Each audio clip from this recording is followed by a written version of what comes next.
चलिए next question है, global environment facility को लेकर यहाँ पर सवाल पूछा गया है। देखते हैं क्या एग्जैक्टली पूछा गया है। So with reference to Global environment Facility which of the following statements are correct.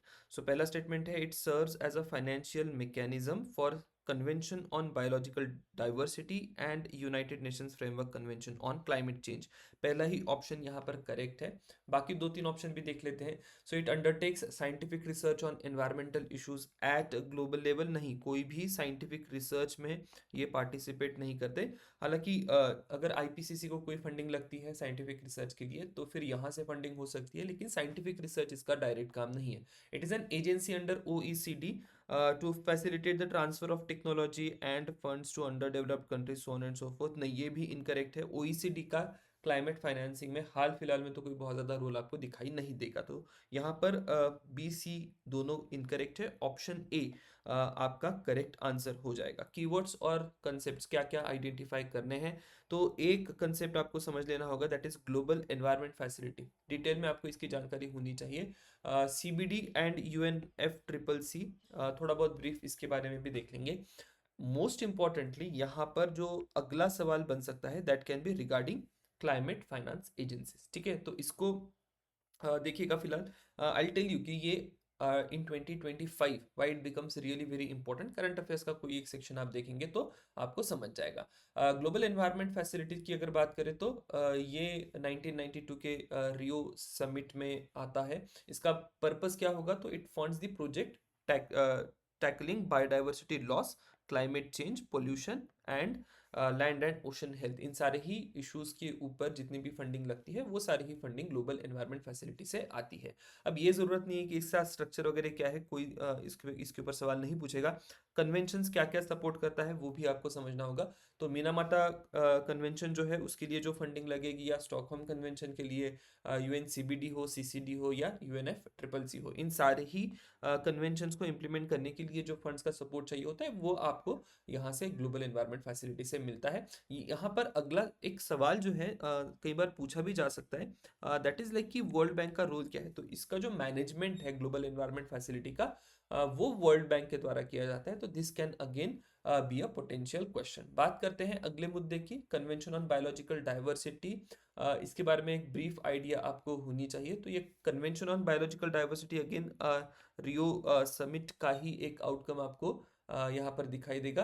Now it's a legally binding treaty to conserve biodiversity for human welfare, ecosystem, species और जेनेटिक रिसोर्सेज, इन सब पे ये काम करता है। हेडक्वार्टर पूछा जा सकता है, मॉन्ट्रियल में इसका हेडक्वार्टर है।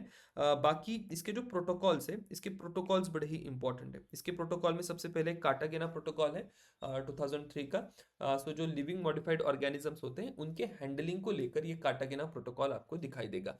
दूसरा अगर आप यहाँ पर देखें, नागोया प्रोटोकॉल है 2014 का। So it is regarding access and equitable sharing of genetic resource benefit. यहाँ पर भी एक सवाल बन सकता है।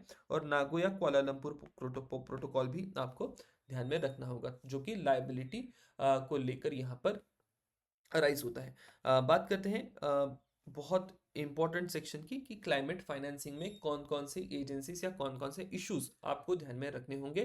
तो सबसे पहले एक ग्लोबल एनवायरनमेंट फैसिलिटी हमने देख लिया। ग्रीन क्लाइमेट फंड, ये आपको ध्यान में रखना होगा, जो कि स्टैब्लिश होता है 2010 में यूएनएफ ट्रिपल सी के अंडर। ये सपोर्ट करता है लो इमिशन क्लाइमेट रेजिडेंट प्रोजेक्ट जो होंगे उनको। रिन्यूएबल एनर्जी इसका एक मेजर आप देखेंगे फोकस एरिया है। लोन्स प्रोवाइड करता है या ग्रांट्स प्रोवाइड करता है, इस प्रकार का मैकेनिज्म आपको ये दिखाई देता है। देन एडेप्टेशन फंड है, जो कि 2010 में 2001 में इस्टेब्लिश होता है under Kyoto protocol. It will fund adaptation projects in vulnerable developing country. यहाँ पर भी एक सवाल बन सकता है। सो स्पेशल क्लाइमेट फंड भी आपको ध्यान में रखना है, 2001 में ही आता है अंडर यूएनएफ ट्रिपल सी का mechanism. Global environment facility special climate fund को या स्पेशल क्लाइमेट चेंज फंड को मैनेज करता है। ये स्पेशल क्लाइमेट चेंज फंड का फोकस एरिया क्या है, तो एडेप्टेशन, टेक्नोलॉजी ट्रांसफर, मिटिगेशन और कैपेसिटी बिल्डिंग के एरियाज में ये काम करता है। Most importantly we have clean development mechanism. यहाँ पर अगला सवाल हो सकता है। अब ये जो क्लीन डेवलपमेंट मैकेनिज्म है ये भी क्योतो प्रोटोकॉल के अंडर आता है। It allows developed countries to meet emission reduction targets by investing in emission reduction projects in developing countries. तो ये एक पॉइंट होगा जहां पर सवाल पूछा जा सकता है। देन प्रोजेक्ट एरियाज क्या क्या हो सकते हैं जिन एरियाज में इन्वेस्टमेंट करी जाएगी, रिन्यूएबल एनर्जी हो, रिफॉरेस्टेशन, एनर्जी एफिशिएंसी या मिथेन कैप्चर, इन सारे ही एरियाज में ये फंडिंग कर सकते हैं। So this type of mechanism is very important. अब करंट अफेयर्स के साथ इसको जोड़ दीजिए। जो बाकू में हाल फिलहाल में जो कॉन्फ्रेंस चल रहा था, अब उसमें हुआ ये है कि क्लाइमेट फाइनेंस को लेके फिर से एक बार डेडलॉक क्रिएट होते हुए दिखाई दिया। अब 300 बिलियन डॉलर का कुछ एक फिगर जो है डेवलप्ड कंट्रीज बोल रही है कि हम हर साल डेवलपिंग कंट्रीज को देंगे, and India is not happy with that. India is saying कि ये जो हमारा टारगेट है 1.3 ट्रिलियन का, जो कि ग्लोबल साउथ को उतना पैसा मिलना चाहिए, उससे बहुत कम है। ठीक है, सो ये एक कंसर्न इंडिया ने रेज करा। अदर देन दैट ओईसीडी भी न्यूज में थी रिगार्डिंग क्लाइमेट फाइनेंस। अब ओईसीडी का और क्लाइमेट फाइनेंस का एग्जैक्ट रिलेशन क्या है, यहाँ पर तो मैंने कहा कि ओईसीडी एज सच कोई रोल प्ले नहीं करती, लेकिन ओईसीडी एक रिपोर्ट पब्लिश करती है। वो रिपोर्ट क्या करती है या रिपोर्ट क्या कहती है, तो उस रिपोर्ट में आपको दिखाई देगा कि ओईसीडी कंटिन्यूअसली असेस करते रहता है कि कितना पैसा डेवलपिंग कंट्रीज को क्लाइमेट चेंज के कंसर्न में दिया गया है। तो उसको लेके ये रिपोर्ट न्यूज़ में था।